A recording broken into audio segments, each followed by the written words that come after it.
Hoje a live vai falar sobre digitalização da experiência.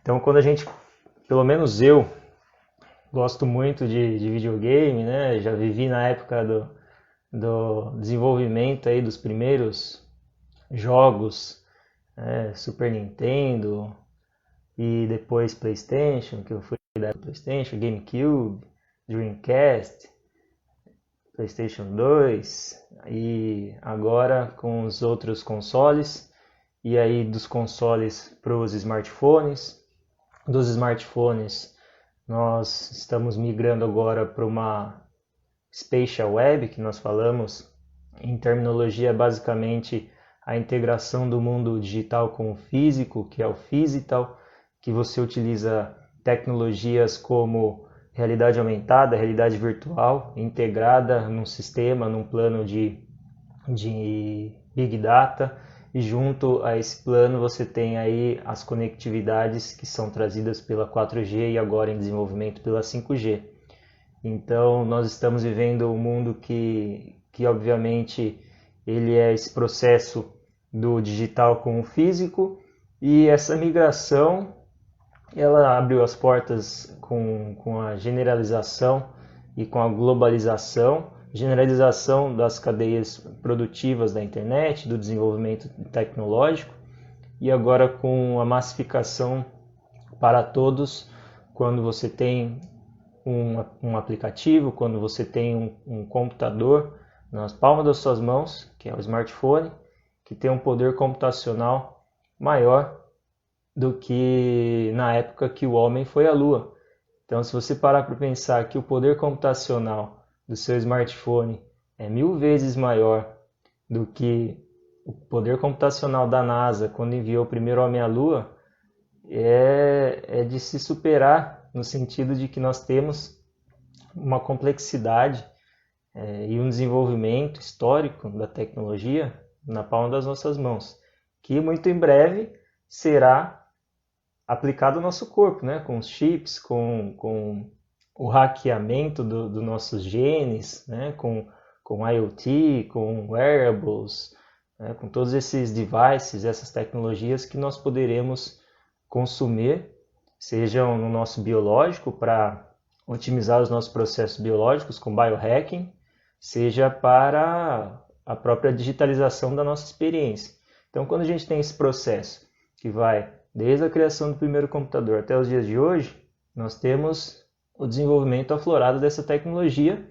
E quando os chipsets da Intel ou de outras empresas utiliza e ultrapassa essa margem tecnológica, nós temos aí então a quebra de barreiras de tecnologia, porque ela é exponencial, então ela não vai de forma linear se desenvolvendo, mas ela é um desenvolvimento exponencial. Então hoje, dos dias de hoje, com os carros autônomos, eles têm uma complexidade enorme de tecnologia dentro deles, com um aprendizado de máquina para entender toda a complexidade do ambiente, toda a comunicação dele interna, seja com os ambientes físicos e digitais dele mesmo.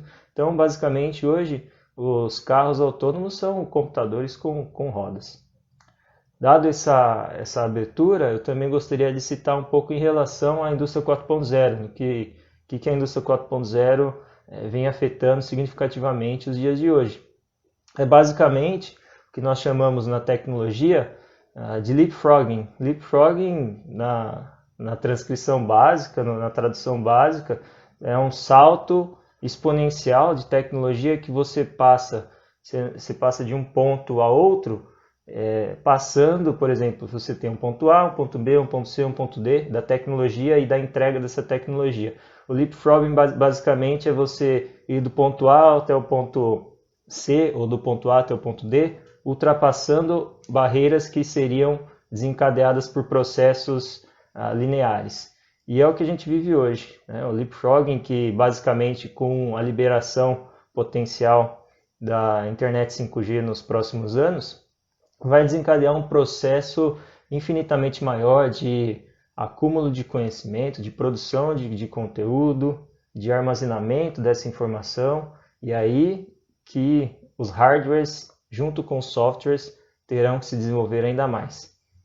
Então a gente entendeu essa complexidade da tecnologia e vamos entender um pouco então da digitalização da experiência. Hoje a temática que nós vamos citar aqui é basicamente a digitalização dessa experiência num cenário de games, de concertos, de eventos, de varejo, um pouco de varejo, e falar que de fato não é novo, é algo que já vem acontecendo. Se nós voltarmos um pouco na história para quem é aficionado por games e teve a oportunidade, nós tivemos alguns jogos aí, alguns cases que basicamente quebraram barreiras na questão tecnológica, que foi o The Sims. Então você tinha uma vida que você podia viver essa vida construindo uma família dentro de um jogo. Mais recente, aí com o desenvolvimento de tecnologias, o desenvolvimento do mapa aberto do GTA San Andreas e do próprio game Grand Theft Auto.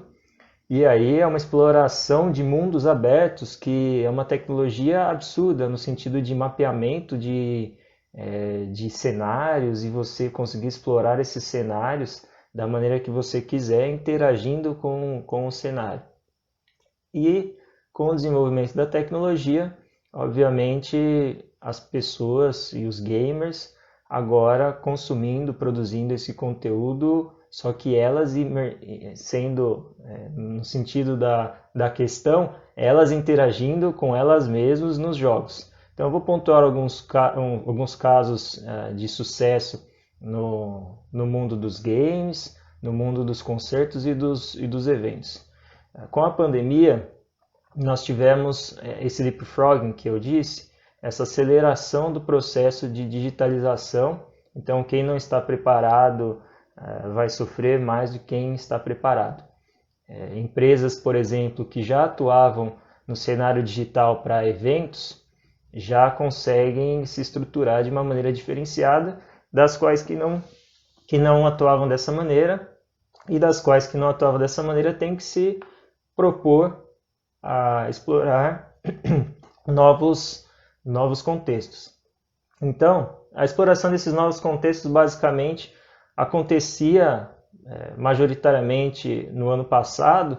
Nós tivemos um grande marco para os eventos, que foi a introdução da conectividade 5G na Coreia do Sul, e eles fizeram, basicamente, colocaram a realidade aumentada junto com a conectividade em 5G para um público, para os espectadores de um jogo de beisebol, e eles conseguiam ver então um dragão mitológico passando por toda a arquibancada e todo o estádio, através da interação com o dispositivo que era o smartphone. Então, realidade aumentada, basicamente, você tem essa interlocução, esse diálogo com outro dispositivo, e você não consegue observar a olho nu, mas se você interagir com o seu QR Code ou com sua câmera do celular, você conseguirá observar algumas imagens, como no caso acontece com o Pokémon Go, por exemplo, que foi um caso de sucesso absurdo pela massificação dessa tecnologia. Migrando um pouco, em questões de tecnologia, em questões de país também, nós tivemos aí algumas imersões de marketing utilizando a 5G no Super Bowl do ano passado, com a Verizon, empresa aí da T-Mobile, que basicamente introduziu essa complexidade da tecnologia nos Estados Unidos, e aí muitas pessoas conseguiram desencadear informações e conteúdos de maneira muito mais rápida e prática para todo o público. Então é basicamente uma questão de tempo para que nós tenhamos aí hardwares que possam conseguir aplicar essa tecnologia no dia a dia. Então, tendo em vista que nós já citamos aqui a realidade aumentada e internet 5G, vamos passar um pouco para os dias atuais. e falar um pouco de games, né? O games que é uma indústria bilionária e um pouco perdendo espaço com os consoles, mas ainda assim ganhando muito espaço com os smartphones. Para vocês terem ideia, nós temos aí cerca de aproximadamente 3,5 bilhões de usuários de smartphones e de pessoas que utilizam smartphones no mundo, e a população mundial está em torno de 7,5 bilhões, ou seja, de 3,5 para 7,5, 7,6 bilhões de pessoas, que é o que nós temos no mundo hoje. É basicamente questões de alguns anos aí para nós termos uma penetração muito maior dos smartphones para uma realidade global. Obviamente, não entrando no contexto de dificuldades de penetração de internet nos países, mas que nós temos sim uma pujança dessa tecnologia através dos smartphones sendo utilizadas no mundo. E isso permite, por exemplo, que empresas que são desenvolvedoras de jogos utilizem plataformas digitais para criar experiência. Grandes empresas que fazem muito bem isso, vou pontuar algumas delas, que utilizam também para o smartphone, mas para o PC, muito mais para o PC nos dias de hoje, é a Epic Games. Epic Games, que foi comprada em 2015 pela Tencent, que é uma das grandes empresas de tecnologia chinesa, e a partir daquele momento expandiu o mercado e abriu a possibilidade de internacionalização ainda mais na questão de aplicar a tecnologia, aplicar o marketing para os e-games, ou seja, os jogos virtuais. E naquele momento, então, o que já acontecia com um dos jogos mais jogados no mundo, que era o League of Legends, eles começam a criar um marketing muito mais expressivo para o League of Legends, e você tem naquele momento e naquela possibilidade que a Tencent via de criar um cenário ainda maior em campeonatos mundiais de League of Legends. Então hoje a expressividade do League of Legends para a comunidade de gamers é muito grande, principalmente nesses dois quesitos. Num é de que eles conseguiram otimizar essa relação com os jogos e massificando isso, e dois, criando esse marketing através dos eventos. Então nós tivemos recentemente algumas experiências que eu vou citar aqui, de jogos que conseguiram criar esse processo de experiência, digitalização dessa experiência, mas eu queria pontuar do League of Legends, que foi um recorde absurdo ano passado de transmissão simultânea através de canais como o Twitch e o YouTube, Twitch da Amazon e YouTube do Google, que conseguiram atingir 44 milhões de pessoas assistindo simultaneamente a final do campeonato de League of Legends. Então vejam que é um número muito expressivo para pessoas que têm interesse, para um nicho que é o nicho das pessoas que jogam League of Legends ou que gostam de jogos, que gostam do League of Legends e consomem esse tipo de jogo ou de informação. Num cenário mais próximo, então nós tivemos nesse mês de março de 2020, já com todo o acontecimento da pandemia, as empresas tendo que se reestruturar. E a Epic Games, que é... desculpe, eu falei do League of Legends, eu falei de maneira errada. League of Legends é da empresa Riot. A Epic Games é da empresa Fortnite, que é o caso que eu vou falar agora.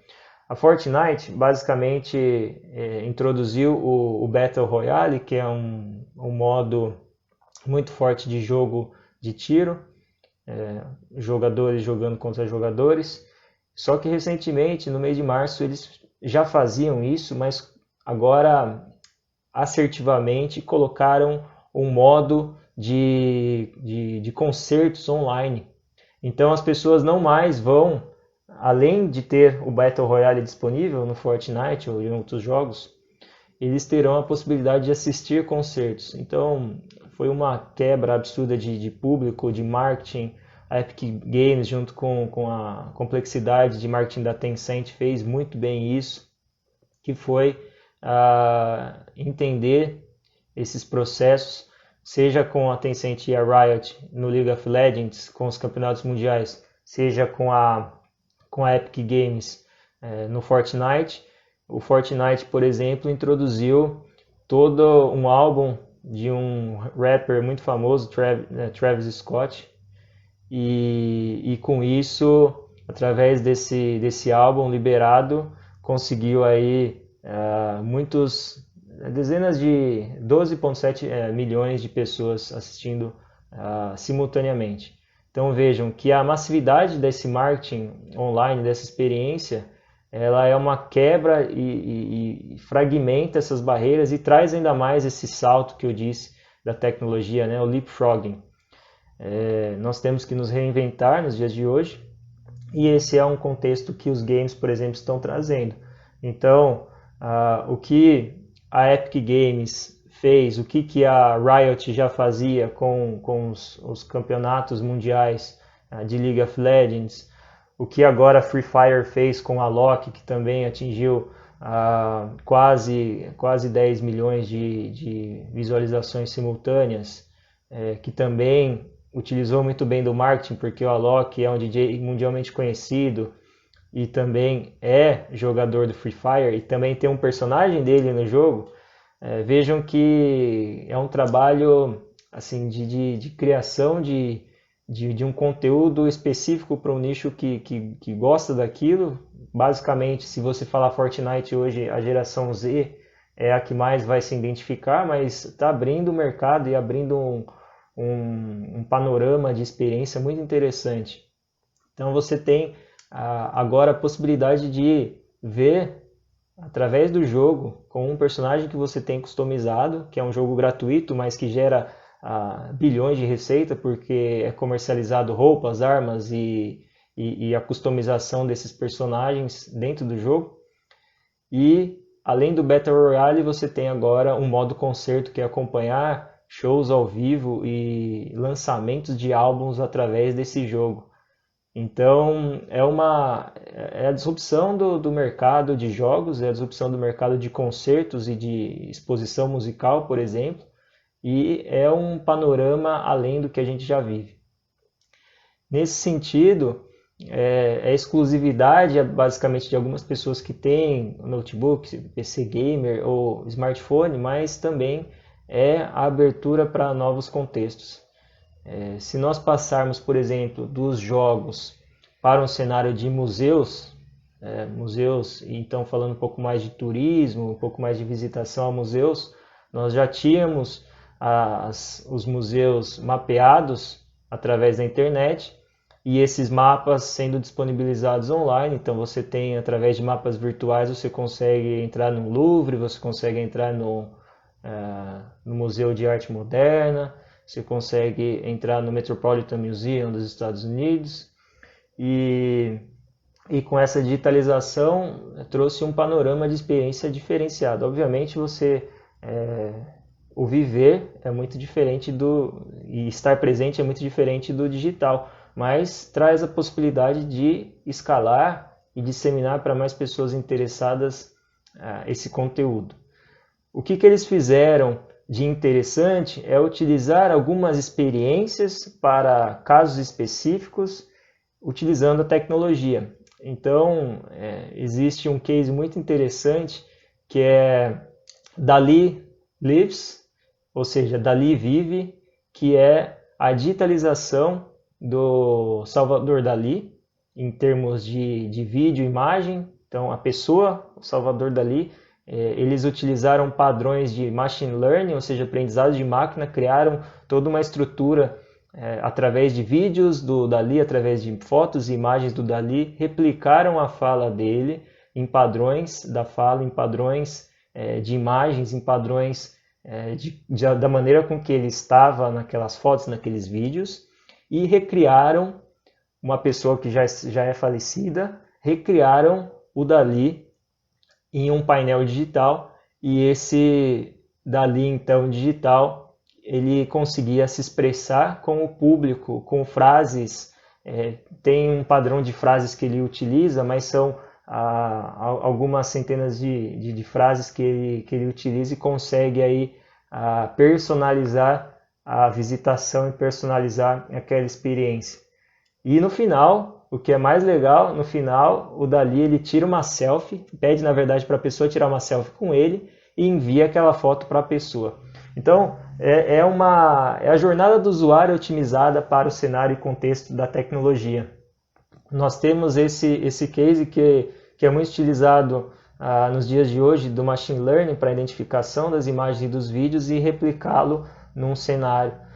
Por exemplo, além do Dalí, nós temos outros estudos de caso bem interessantes e de fato, a otimização dessa tecnologia conseguindo abrir portas para a otimização dessas experiências. O Vincent van Gogh, por exemplo, existe até no Brasil há pouco tempo a otimização da experiência através de realidade aumentada, realidade virtual e painéis digitais, que aconteceu uma exposição no Brasil recente, e também no mundo existem algumas exposições magníficas somente utilizando painéis digitais.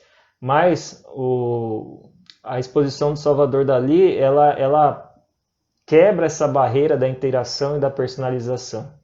Quando ela quebra essa barreira da personalização e da interação, vem a experiência marcante da tecnologia aliada ao físico. Então, o mundo físico e o digital, eles estão interligados cada vez mais.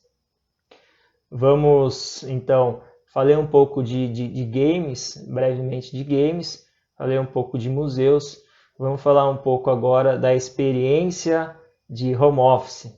As pessoas trabalhando home office, trabalhando de uma maneira diferenciada no sentido das rotinas que eram seguidas por cada um de nós, e hoje já abrem portas para novas possibilidades. Então, no começo da minha fala eu citei o The Sims, que é um mundo digital. Nós temos hoje mundos abertos também, de jogos, e esses mundos abertos sendo utilizados para fazer reuniões.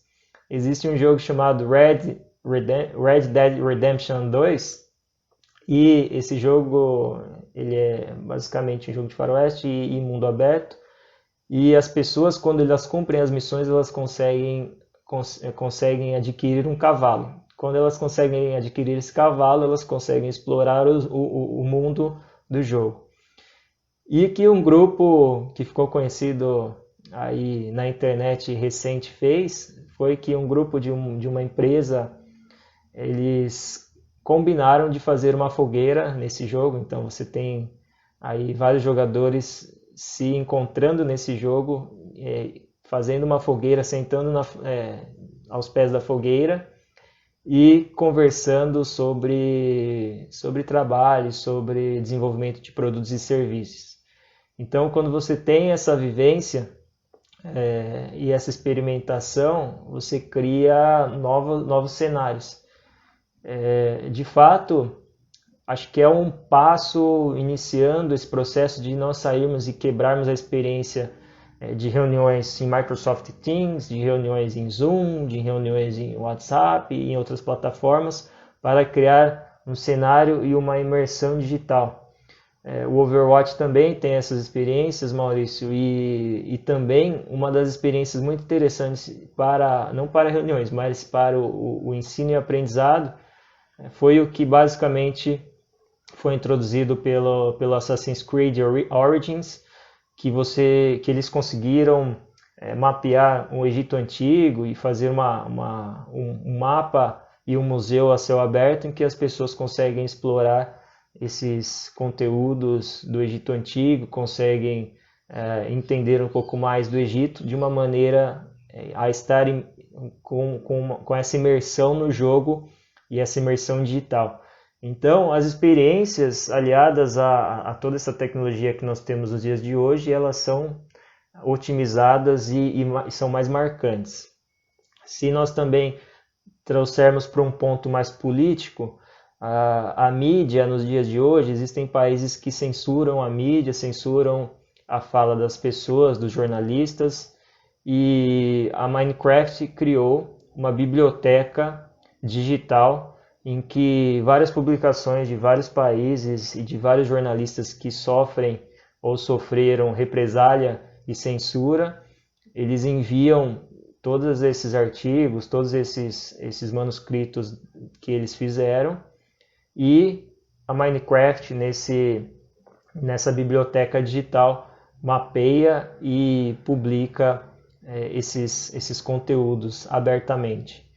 Então, é basicamente a gente quebrar realmente essas barreiras do mundo físico e digital, porque hoje já está integrado, e a tecnologia hoje é uma terminologia que é muito falada e citada, ubíqua no sentido de estar em todos os lugares, em todos os momentos. Então, se nós estamos utilizando nosso smartphone, que faz parte, hoje em dia faz parte do nosso corpo, ela é uma tecnologia ubíqua, né, no sentido de estar conosco na maior parte do tempo, e obviamente na maior parte do tempo para quem trabalha ou replica conhecimento ou produz conhecimento, ela é ubíqua para nós.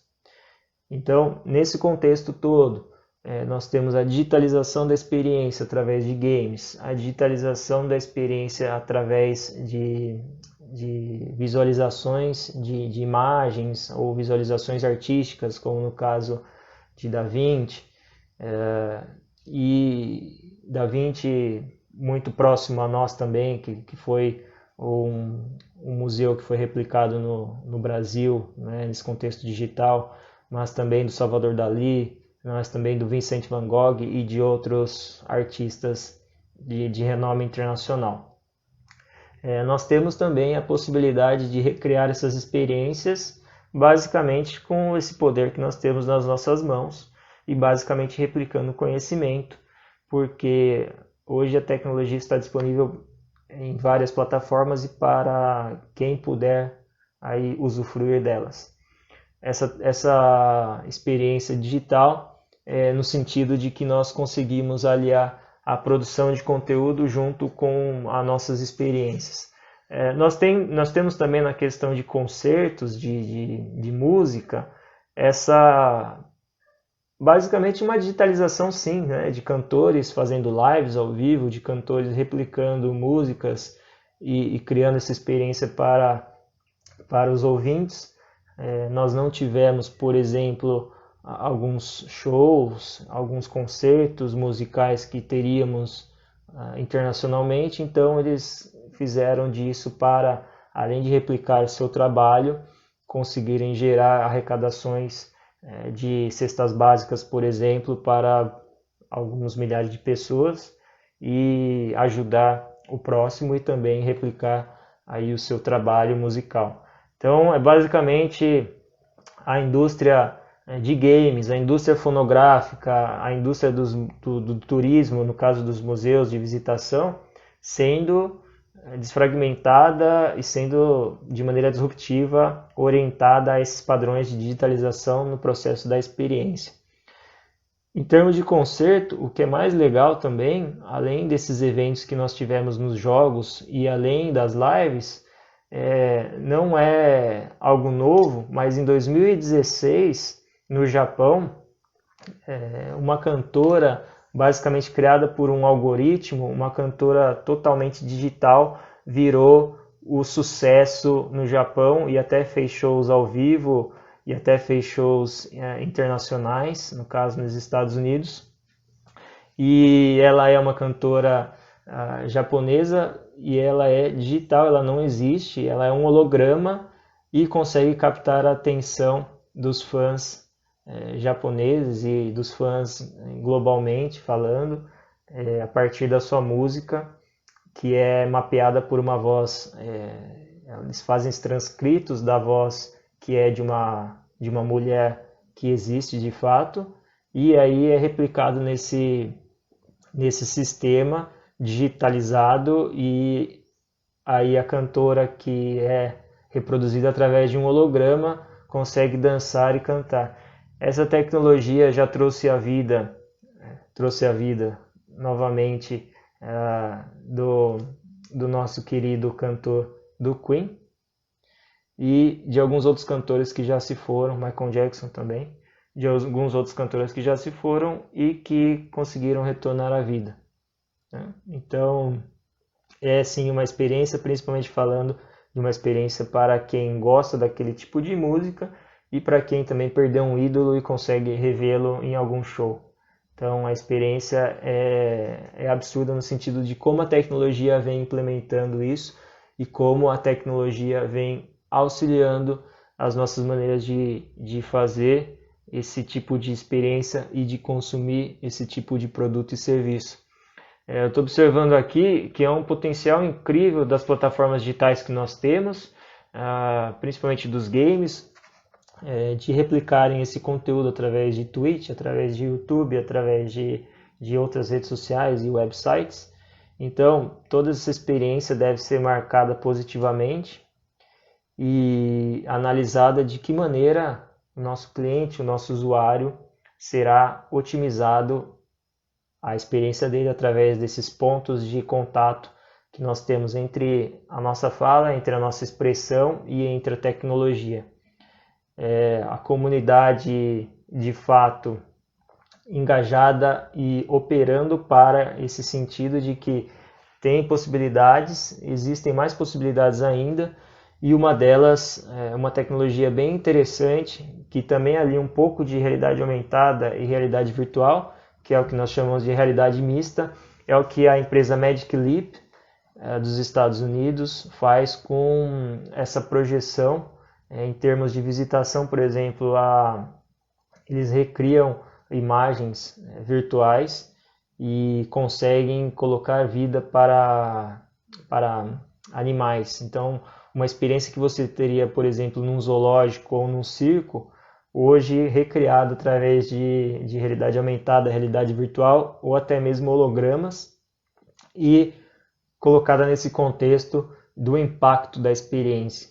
Então, vejam que não necessariamente os modelos de negócios irão deixar de existir, mas sofrerão essas alterações, sofrerão essas mudanças, principalmente porque a tecnologia permitirá isso e quem não faz ou quem não fará, de fato sofrerá algumas projeções negativas em relação ao mercado como um todo.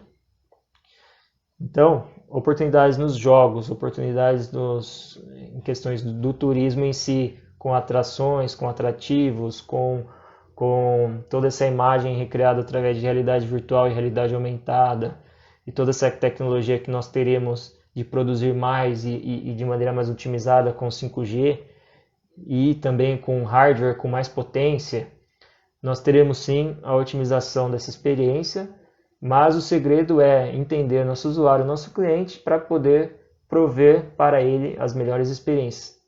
No caso da Magic Leap, por exemplo, eles fizeram um acordo milionário com a Disney e em alguns parques da Disney já existem essa tecnologia aplicada para a realidade dos parques da Disney, né? Então, ou da Universal Studios. Então nós temos sim que entender essa complexidade e aplicar essa complexidade para os negócios, e acho que daqui para frente será muito mais escalável para toda a comunidade que tiver pelo menos um smartphone na palma de cada mão. Então, se você tem esse smartphone, potencialmente você consegue usufruir de alguma tecnologia que eu disse, e se não agora, muito potencialmente e muito em breve terá essa possibilidade. Obrigado pela participação de todos aqui no dia de hoje, no dia que eu falei sobre digitalização da experiência, sobre games, sobre concertos e sobre alguns outros cases. Muito obrigado, tenha uma excelente semana. Tchau, tchau.